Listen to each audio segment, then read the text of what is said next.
जय श्री राधे कृष्ण।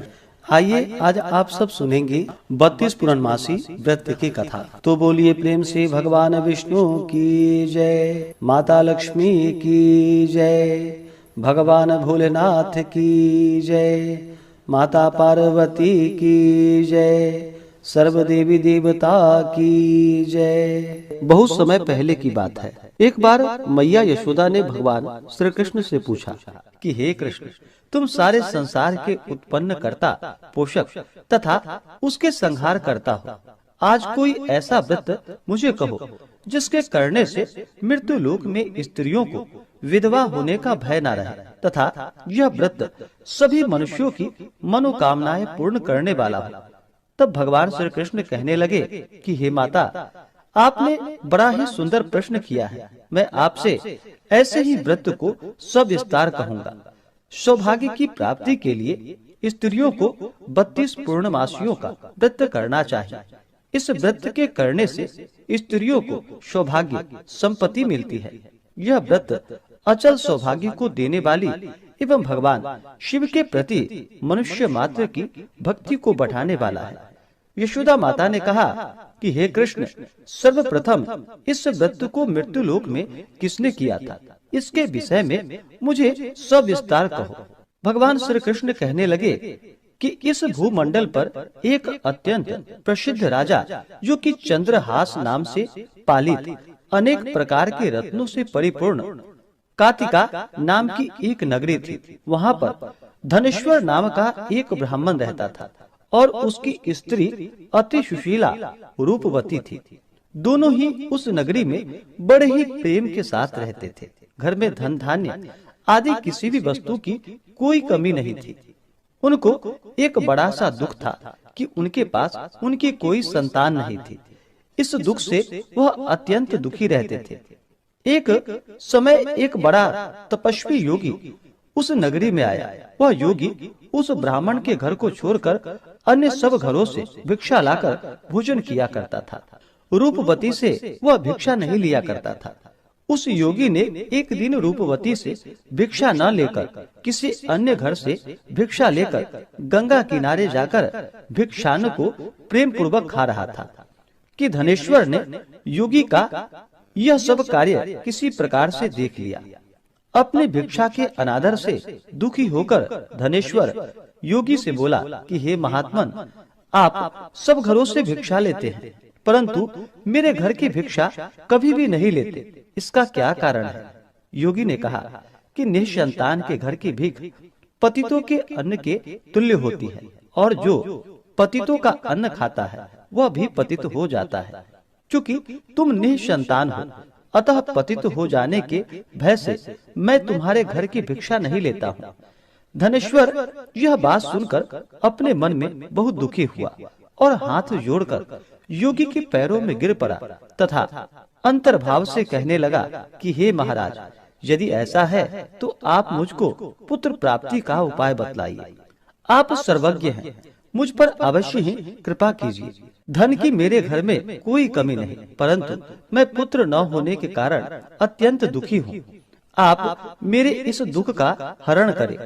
आप सामर्थ्यवान हैं। यह सुनकर योगी कहने लगे कि हे ब्राह्मण, तुम चंडी की आराधना करो। घर आकर उसने अपने स्त्री से सब वृतांत कहा और स्वयं तप के निमित्त वन में चला गया। वन में जाकर उसने चंडी देवी की उपासना की और उपवास किया। चंडी ने 16वें दिन उसको स्वप्न में दर्शन दिया और कहा कि हे धनेश्वर, जा, तेरा पुत्र होगा, परंतु वह 16 वर्ष की आयु में ही मृत्यु को प्राप्त हो जाएगा। यदि तुम दोनों स्त्री पुरुष 32 पूर्णमासियों का व्रत विधि पूर्वक करोगे तो वह दीर्घायु होगा। जितनी तुम्हारी सामर्थ्य हो, आटे के दिए बनाकर शिव जी का पूजन करना, परंतु पूर्णमासी को 32 जो जानी चाहिए। प्रातः काल होने पर इस स्थान के समीप ही तुम्हें एक आम का वृक्ष दिखाई देगा। उस पर तुम चढ़कर एक फल तोड़कर शीघ्र अपने घर चले जाना। अपनी स्त्री से सब वृतांत कहना। ऋतु स्नान के पश्चात वह स्वच्छ होकर भगवान शंकर जी का ध्यान करके उस फल को खा लेगी। तब शंकर भगवान की कृपा से उसको गर्भ हो जाएगा। जब वह ब्राह्मण प्रातः काल उठा तो उसने उस स्थान के पास ही एक आम का वृक्ष देखा, जिस पर एक अत्यंत सुंदर आम का फल लगा हुआ था। उस ब्राह्मण ने उस आम के वृक्ष पे चढ़कर उस फल को तोड़ने का प्रयत्न किया, परंतु वृक्ष पर कई बार प्रयत्न करने पर भी वह न चढ़ पाया। तब तो उस ब्राह्मण को बहुत चिंता हुई और विघ्न विनाशक भगवान श्री गणेश जी की वंदना करने लगा। हे दयानिधे, अपने भक्तों को विघ्नों का आप नाश करने वाले हैं, उनके मंगल कार्यों को पूर्ण करने वाले हैं, दुष्टों का नाश करने वाले हैं, रिद्धि सिद्धि देने वाले। आप मुझ पर कृपा करके इतना बल दे कि मैं अपने मनोरथ को पूर्ण कर सकूं। इस प्रकार गणेश जी की प्रार्थना करने पर उनकी कृपा से धनेश्वर वृक्ष पर चढ़ गया और उसने एक अति सुंदर आम का फल देखा। उसने विचार किया कि जो वरदान से फल मिला है वह यह है और कोई फल दिखाई नहीं देता। उस धनेश्वर ब्राह्मण ने जल्दी से उस फल को तोड़कर अपनी स्त्री को लाकर दे दिया और उसकी स्त्री ने अपनी पति के कथा के अनुसार उस फल को खा लिया और वह गर्भवती हो गई। देवी जी की असीम कृपा से उसे एक अत्यंत सुंदर पुत्र उत्पन्न हुआ, जिसका नाम उन्होंने देवी दास रखा। माता पिता के हर्ष और शोक के साथ साथ वह बालक शुक्ल पक्ष के चंद्रमा की भांति अपने पिता के घर में बढ़ने लगा। भवानी की कृपा से वह बालक बहुत ही सुंदर, सुशील और विद्या पढ़ने में बहुत ही निपुण हो गया। दुर्गा जी की आज्ञा अनुसार उसकी माता ने 32 पूर्णमासी का व्रत रखना प्रारंभ कर दिया, जिससे उसका पुत्र बड़ी आयु वाला हो जाए। 16वां वर्ष लगते ही देवीदास की माता पिता को बड़ी चिंता हो गई कि कहीं उसके पुत्र की इस वर्ष मृत्यु न हो जाए। इसलिए उन्होंने अपने मन में विचार किया कि यदि यह दुर्घटना उसके सामने हो गई तो वह कैसे सहन करेगा। अस्तु उन्होंने देवीदास के मामा को बुलवाया और कहा कि हमारी इच्छा है कि देवीदास 1 वर्ष तक काशी में जाकर विद्या अध्ययन करे और उसको अकेला भी नहीं छोड़ना चाहिए। इसलिए साथ में तुम चले जाओ और 1 वर्ष के पश्चात इसको वापस लौटा लाना। सब प्रबंध करके उसके माता पिता ने काशी जाने के लिए देवीदास को एक घोड़े पर बैठाकर उसके मामा को उसके साथ भेज दिया। किंतु यह बात उसके मामा या किसी और को कहीं पता नहीं थी। धनेश्वर ने सपत्नीक अपने पुत्र की मंगल कामना तथा दीर्घायु के लिए भगवती दुर्गा की आराधना और पूर्णमासियों का व्रत करना आरंभ कर दिया। इस प्रकार बराबर 32 पूर्णमासी का व्रत पूर्ण किया। कुछ समय के पश्चात एक दिन वह दोनों मामा और भांजा मार्ग में रात्रि बिताने के लिए किसी ग्राम में ठहरे हुए थे। उस दिन उस गांव में एक ब्राह्मण की अत्यंत सुंदर, सुशील, विदुषी और गुणवती कन्या का विवाह होने वाला था। जिस धर्मशाला के अंदर वर और उसकी बारात ठहरी हुई थी, उसी धर्मशाला में देवीदास और उसके मामा भी ठहरे हुए थे। संयोगवश कन्या को तेल आदि चढ़ाकर मंडप आदि का कृत्य किया गया तो लग्न के समय वर को धनुवार्त हो गया। अस्तु वर के पिता ने अपने कुटुंबियों से परामर्श करके निश्चय किया कि वह देवीदास मेरे पुत्र जैसा ही सुंदर है, मैं इसके साथ ही लग्न करा दूं और बाद में विवाह के अन्य कार्य मेरे लड़के के साथ हो जाएगा। यह सोचकर देवीदास के मामा से जाकर बोला कि तुम थोड़ी देर के लिए अपने भांजे को हमें दे दो, जिससे विवाह के लग्न का सब कार्य सुचारू रूप से हो सके। तब उसका मामा कहने लगा कि जो कुछ भी मधुपर्क आदि कन्यादान के समय वर को मिले वह सब हमें दे दिया जाए, तो मेरा भांजा इस बारात का दुल्हा बन जाएगा। यह बात वर के पिता ने स्वीकार कर ली। उसने अपने भांजा को वर बनने को भेज दिया और उसके साथ वह विवाह कार्य रात्रि में विधि पूर्वक संपन्न हो गया। पत्नी के साथ वह भोजन न कर सका और अपने मन में सोचने लगा, न जाने यह कैसे स्त्री होगी।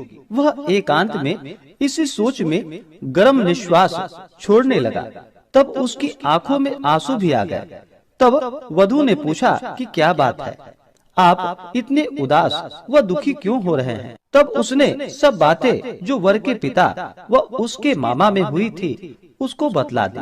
तब कन्या कहने लगी कि यह ब्रह्म विवाह के विपरीत हो कैसे सकता है? देव, ब्राह्मण और अग्नि के सामने मैंने आपको ही अपना पति बनाया है, इसलिए आप ही मेरे पति हैं। मैं आपकी ही पत्नी रहूंगी, किसी अन्य की कदापि नहीं। तब देवी दास ने कहा कि ऐसा मत करिए, क्योंकि मेरी आयु बहुत थोड़ी है। मेरे पश्चात आपकी क्या गति होगी, इस बातों को अच्छी तरह विचार लो। परंतु वह दृढ़ विचार वाली थी, बोली कि जो आपकी गति होगी वही मेरी गति होगी। हे स्वामी, आप उठिए और भोजन करिए, आप निश्चय ही भूखे होंगे। इसके बाद देवीदास और उसकी पत्नी दोनों ने भोजन किया तथा शेष रात्रि वे सोते रहे। प्रातः काल देवीदास ने अपने पत्नी को 3 नगों से जड़ी हुई एक अंगूठी दी, एक रुमाल दिया और बोला कि हे प्रिय, इसे ले लो और संकेत समझकर स्थिर चित्त हो जाओ। मेरा मरण और जीवन जानने के लिए एक पुष्प वाटिका बना लो, उसमें सुगंधी वाले एक नव मल्लिका लगा लो, उसको प्रतिदिन जल से सींचा करो और आनंद के साथ खेलो कूदो तथा उत्सव मनाओ। जिस समय और जिस दिन मेरा प्राणांत होगा, ये फूल सूख जाएंगे और जब ये फिर हरे हो जाएं, तो जान लेना कि मैं जीवित हूँ। यह बात निश्चय करके समझ लेना, इसमें कोई संशय नहीं। यह समझाकर वह चला गया। प्रातः काल होते ही वहाँ पर गाजे बाजे बजने लगे और जिस समय विवाह के कार्य समाप्त करने के लिए वर तथा सब बाराती मंडप में आए, तो कन्या ने वर को भली प्रकार से देखकर अपने पिता से कहा कि यह मेरा पति नहीं है, मेरा पति वही है जिसके साथ रात्रि में मेरा पानी ग्रहण हुआ था। इसके साथ मेरा विवाह नहीं हुआ। यदि यह वही है तो बताए कि मैंने इसको क्या दिया। मधुपर्क और कन्यादान के समय जो मैंने भूषण आदि दिए थे उन्हें दिखाए तथा रात में मैंने क्या गुप्त बातें कही थी वह सुनाए। पिता ने उसके कथानुसार वर को बुलवाया। कन्या की यह बातें सुनकर वह कहने लगा कि मैं कुछ नहीं जानता। इसके पश्चात लज्जित होकर वह अपना सा मुंह लेकर वहाँ से चला गया और सारी बारात भी अपमानित होकर वहाँ से लौट गई। भगवान श्री कृष्ण बोले कि हे माता, इस प्रकार देवीदास काशी विद्या अध्ययन के लिए चला गया। जब कुछ समय बीत गया तो काल से प्रेरित होकर एक सर्प रात्रि के समय उसको डसने के लिए वहाँ पर आया। उस विषधर के प्रभाव से उसके शयन का स्थान चारों ओर से विष की ज्वाला से विषैली हो गई, परंतु वृत्रराज के प्रभाव से उसको काट नहीं पाया, क्योंकि पहले ही उसकी माता ने 32 पूर्णमासी का व्रत कर रखा था। इसके बाद मध्याह्न के समय स्वयं काल वहाँ पर आया और उसके शरीर से उसके प्राणों को निकालने का प्रयत्न करने लगा, जिससे वह मूर्छित होकर पृथ्वी पर गिर पड़ा। भगवान की कृपा से उसी समय पार्वती जी के साथ भगवान शंकर जी वहाँ से आ गए। उसको मूर्छित दशा में देखकर माता पार्वती जी ने भगवान शंकर से प्रार्थना की कि हे प्रभु, इस बालक की माता ने पहले 32 पूर्णमासी का व्रत किया था, जिसके प्रभाव से हे भगवान आप इसको प्राण दान दे। भवानी के कहने पर भक्त वत्सल भगवान श्री शिव जी ने उसको प्राण दान दे दिया। इस व्रत के प्रभाव से काल को पीछे हटना पड़ा और देवीदास स्वस्थ होकर बैठ गया। उधर उसकी स्त्री उसके काल की प्रतीक्षा किया करती थी। जब उसने देखा कि उस पुष्प वाटिका में पत्र पुष्प कुछ भी नहीं रहे, तो उसको अत्यंत आश्चर्य हुआ और जब वह वैसे ही हरी भरी हो गई तो वह जान गई कि वह जीवित हो गए हैं। यह देखकर बहुत प्रसन्न मन से अपने पिता से कहने लगी कि पिताजी, मेरे पति जीवित हैं, आप उनको ढूंढिए। जब 16वां वर्ष व्यतीत हो गया तो देवीदास भी अपने मामा के साथ काशी से चल दिया। इधर उसके ससुर उसको ढूंढने के लिए अपने घर से जाने वाले थे। वह दोनों मामा भांजा वहाँ पर उसी समय आ गए। उनको आया देखकर उसका ससुर बड़ा ही प्रसन्नता के साथ अपने घर में उसे ले गया। उस समय नगर के निवासी भी वहाँ पर इकट्ठे हो गए और सबने निश्चय किया कि अवश्य ही इस बालक के साथ इस कन्या का विवाह हुआ था। उस बालक को जब कन्या ने देखा तो वह पहचान ली और कहा कि यह तो वही है जो संकेत करके गए थे। तदुपरांत सभी कहने लगे कि भला हुआ जो यह आ गया, और सब नगरवासी ने आनंद मनाया। कुछ दिन के बाद देवीदास अपनी पत्नी और मामा के साथ अपने ससुर के घर से बहुत सा उपहार आदि लेकर अपने घर के लिए प्रस्थान किया।